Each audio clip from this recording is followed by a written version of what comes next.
আল্লাহর কসম, ভালো করে শুনে রাখ, আমার অন্তরের নিয়তে যদি কোনো ভেজাল না হয়, আমি যদি আমার মাওলার কাছে আমার এই তামান্নাটা বিশুদ্ধভাবে করিয়া থাকি, একদিন আগে হোক পরে হোক, ইনশাআল্লাহ আমার মনের আশাটা মাওলায় পূরণ করবে ইনশাআল্লাহ। ছোট ভাই কইয়া চলে গেল। কিছুদিন পর হঠাৎ বড় ভাই খবর আসছে, পাশের গ্রামের মধ্যে একজন বুজুর্গ আল্লাহওয়ালা মাঝে মাঝে আসে, 2-3 দিন থাইকা এলাকাবাসীরে নিয়ে দোয়া কইরা বাড়ি চলে যায়।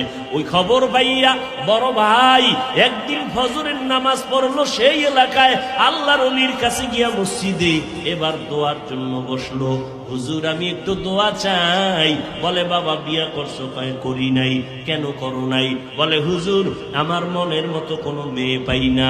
বলে কেমন মেয়ে চাও? এমন এমন লাইনের গুণের মেয়ে চাই।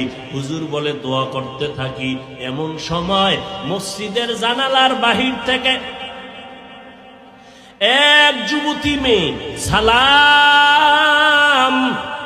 সালাম দিয়া কয় হুজুর আমি এলাকার সন্তান, এই সাত সকালে কেন আসছো মা? বলে আমার বাবা আমার ঘরের বিছানায় অসুস্থ। এই যুবকেরা, আমি শেষে নাম বলবো, গুগলে সার্চ দিয়া রাত্রে তার ইতিহাসটা পড়িস। গুগলে সার্চ দিস, নামটা শেষে বলবো।